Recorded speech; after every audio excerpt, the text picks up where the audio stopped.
fármacos, pero estos fármacos están bajo investigación. De aquí solo me interesa que recordemos entonces cómo los nitratos funcionan, y es que son donadores de óxido nítrico, ¿cierto? Se metabolizan y producen óxido nítrico, y el óxido nítrico pues es el quien activa la guanilato ciclasa, que convierte el GTP en GMP cíclico y produce vasodilatación. Hay otros fármacos como por ejemplo estos que son el nesiritide, el ularitide, que activan otros receptores que hacen lo mismo, o la clevidipina, que directamente disminuye la concentración de calcio intracelular dentro del músculo, pero están bajo investigación. ¿Listo? El Vericiguat sí, pero eso lo vamos a ver el otro semestre, no este semestre. ¿Listo? Muy bien, queda claro entonces el mecanismo de acción de las ultimetrienes de los nitrovasodilatadores, que funcionan modificando en ambos casos la vía de la activación del óxido nítrico. Los vasopresores pues serán entonces los más fáciles de aprender, porque son los agonistas ¿de qué? De esos cuatro receptores que ya vimos, o sea, de los receptores acoplados a proteínas G que están en el músculo liso vascular, ¿cierto? ¿Cuáles? Pues alfa 1, adrenérgicos. ¿Cuál es el agonista de este? La noradrenérgica. Del receptor de vasopresina, ¿cuál será? Pues la vasopresina. Del receptor de endotelina, ¿cuál será? Y el receptor de angiotensina, pues la angiotensina. Que solo si, pues digamos que lo vemos en la realidad, existen todos estos fármacos. Sin embargo, la endotelina y la angiotensina 2 todavía no han superado los estudios clínicos de fase 3. ¿Listo? O sea que no se utilizan activamente. Pero por ejemplo, la angiotensina 2 va que se la espera de que va a ser un muy buen fármaco vasopresor, sobre todo en choque séptico. ¿Listo? Pero eso es fármaco aplicado, es decir, el otro semestre. Ahora, pues solamente vamos a nombrar que existen principalmente los agonistas alfa 1 adrenérgicos y los agonistas de la vasopresina. ¿Listo? Entonces, fíjense, del receptor alfa 1 adrenérgico, pues ¿cuál es pues norepinefrina, ¿cierto? ¿Y cómo se llama el vasopresor? Pues norépinefrina, ¿cierto? ¿Qué otro fármaco actúa ahí? Pues la epinefrina también es un agonista del receptor alfa 1 adrenérgico. ¿Cuál más? La fenilefrina, ¿se acuerdan?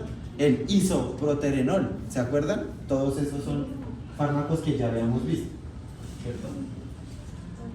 Que son agonistas de ese receptor. ¿Listo? Tenemos el receptor de arginina vasopresina 1, ¿cierto? O de la vasopresina. Entonces el receptor de vasopresina,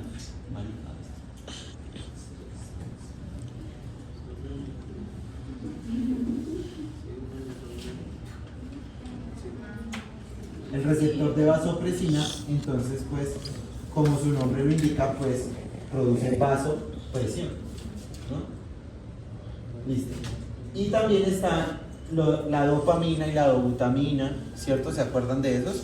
Que también son agonistas del receptor alfa 1 adrenérgico, pero actúan también sobre receptores de dopamina.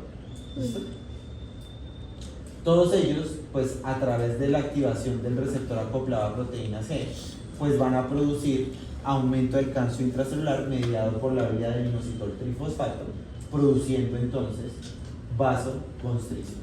Aquí tenemos entonces un resumen de los vasopresores más utilizados. Por ahora ignoren este de aquí que se llama milrinone, que lo vamos a ver dentro de 8 días, pero por ahora ignórenlo. Tenemos entonces dopamina, dobutamina, epinefrina, norepinefrina, fenilefrina y vasopresina. Todos los de arriba actuando principalmente en ¿cuál receptor? Alfa 1 adrenérgico, ¿cierto? De todos, ¿cuál es el que más actúa sobre el receptor alfa 1? Noradrenalina y fenilefrina, solo que la fenilefrina pues no la podemos administrar tan esto porque produce isquemia, ¿no? ¿Se acuerdan? Que yo les dije, la fenilefrina solo es oral y en goticas para gripita. ¿Listo? Pero la norepinefrina sí. ¿Listo? Y les voy a decir algo que es pregunta o que me hicieron a mí de examen de residencia. La primera línea en todos los tipos de choque, ¿cierto? O sea, ¿cuándo decidimos utilizar un vasopresor? Cuando un paciente está en choque que no responde a líquidos. Que ya vimos ayer que los líquidos era lo que primero hacíamos cuando el paciente tenía choque, porque ya aprendimos que aumentar el volumen sistólico aumenta la presión arterial. Si aumentando el volumen sistólico no aumentó la presión arterial, ¿qué es lo que tengo que hacer después? Pues aumentar la resistencia vascular periférica. ¿Cómo aumenta la resistencia vascular periférica? con vasoconstricción, o sea, vasopresión. La primera línea de tratamiento en todos los pacientes que tengan choque, independientemente de cuál sea su etiología, es decir, cualquiera de sus tres etiologías, ya sea cardiogénico, obstructivo o distributivo, ¿cierto? La primera línea es norepinefrina. ¿Listo? La primera línea es norepinefrina. ¿Listo? Independientemente de cuál sea, la primera línea es norepinefrina. Que es que un paciente tuvo un infarto y ahora tiene choque cardiogénico, no responde a líquidos, norepinefrina.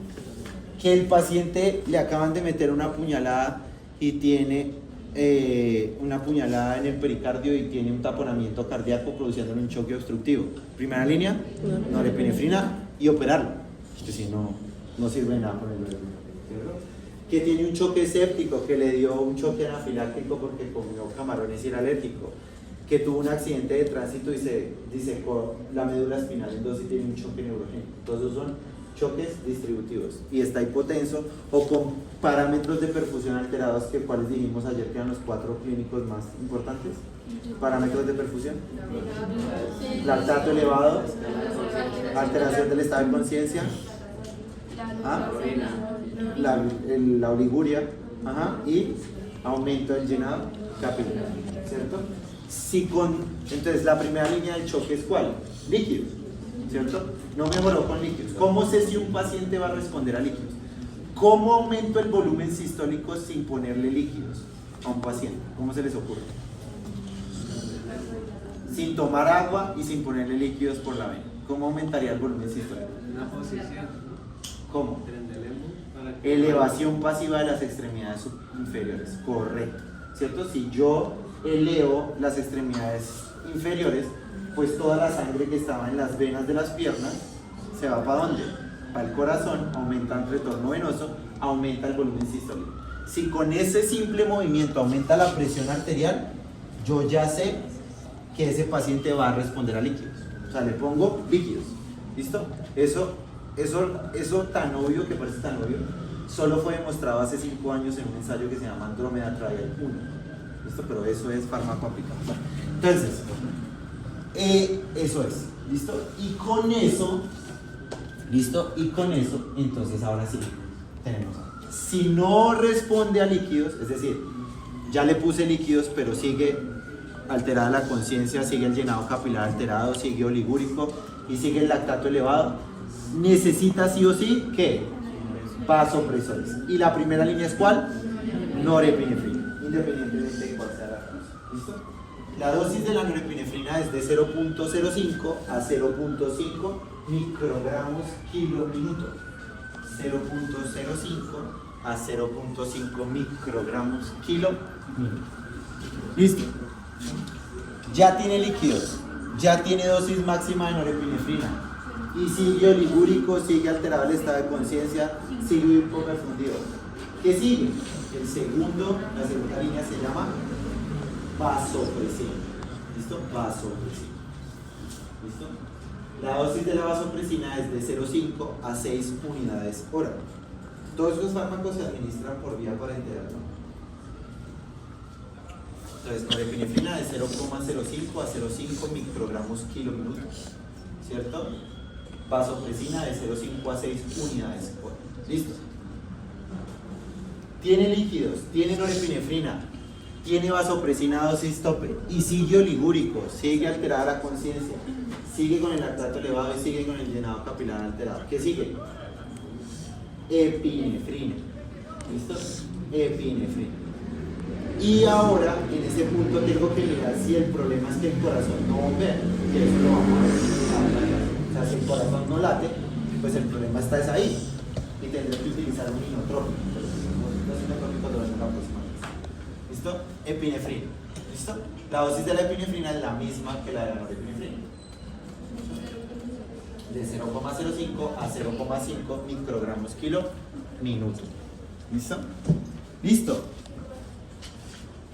Tiene líquidos, tiene norepi, tiene vasopresina, tiene epi y sigue oligúrico, sigue con alteración del estado de conciencia, sigue con llenado capilar alterado y sigue con hiperlactatemia. ¿qué se les ocurre qué se necesita para que haya contracción? O sea, ¿qué le está faltando a ese vaso sanguíneo para que se contraiga? Calcio. Entonces, ¿qué le pongo? Calcio, gluconato de calcio. ¿Listo? Calcio, ahí está. ¿Listo? Gluconato de calcio. ¿Y de dónde viene la epinefrina? ¿De qué órgano? ¿En qué órgano se produce la epinefrina? ¿La epinefrina se produce en nuestro cuerpo normalmente? Sí. ¿En dónde? En la glándula suprarrenal. Muy bien. ¿Y será que es que en este punto también tengo que entrar a evaluar si es que la glándula suprarrenal ya no sirve? ¿Cierto? Está en una insuficiencia suprarrenal. Entonces le pongo hidrocortisona, un corticoide, para el tratamiento de la... ¿Listo? Muy bien. Ya tiene líquidos, ya tiene norepi, ya tiene vasopresina, ya tiene epi, ya tiene calcio, ya tiene hidrocortisona. Y sigue oligúrico, sigue con alteración del estado de conciencia, sigue con hiperlactatemia y sigue con el llenado capilar alterado. En ese punto ya tenemos que empezar a llamar a capillas de la fe, pero si yo todavía quiero hacer algo por ese paciente, ¿qué se les ocurre que puedo hacer? Ahora sí, duro, azul de metileno. ¿Listo? Azul de metileno. Eso es básicamente lo que hace uno en una UCI en 10 minutos. No, o sea, en 10 minutos le expliqué todo lo que...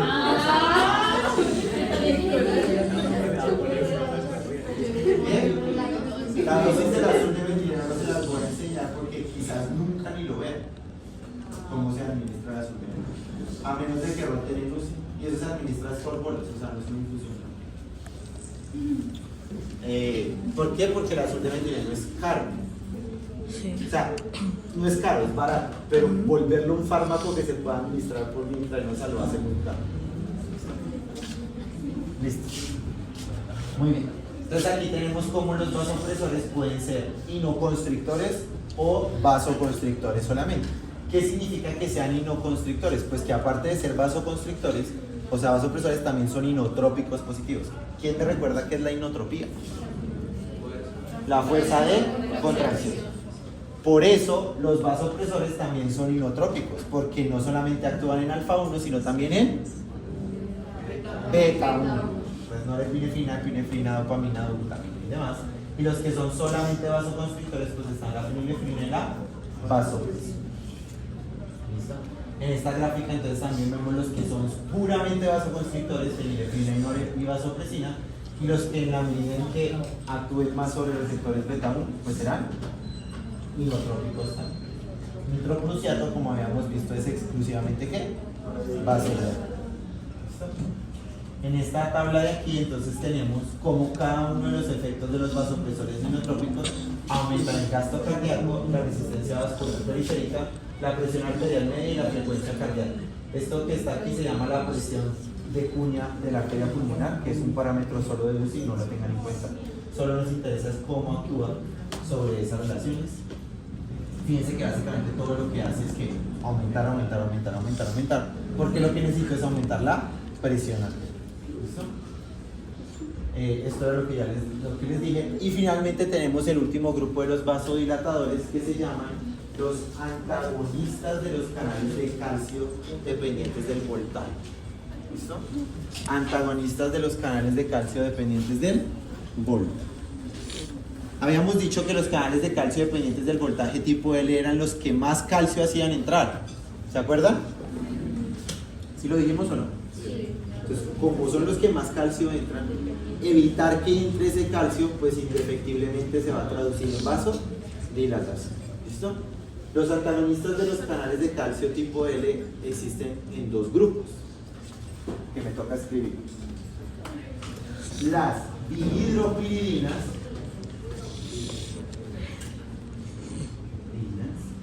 y las no dihidropiridinas. Las dihidropiridinas y las no dihidropiridinas. ¿Listo? En los no dihidropiridínicos solo hay dos fármacos. Uno que se llama verapamilo y otro que se llama diltiazem. Aquí está. Verapamilo y diltiazem. ¿Listo? Son las no dihidropiridinas. ¿Listo? ¿Cuál es su mecanismo de acción? Inhibir la actividad de los canales de calcio dependientes del voltaje. ¿Inhibir qué?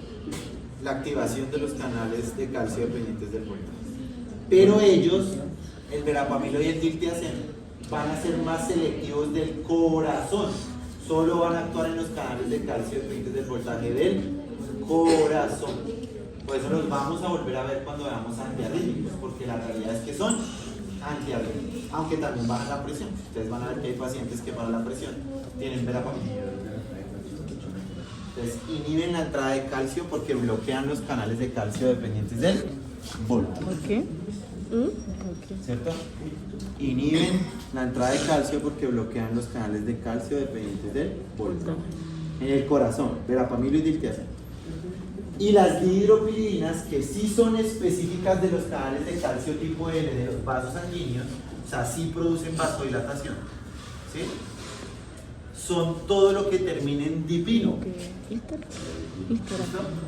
Ni fedipino, amlodipino, ni cardipino, ni modipino y demás. ¿Listo? El STEM es dipino. ¿Listo? Amlodipino, ni cardipino, ni modipino, ni fedipino. ¿Cierto? Esos son como los más usuales. ¿Ya? Dipino.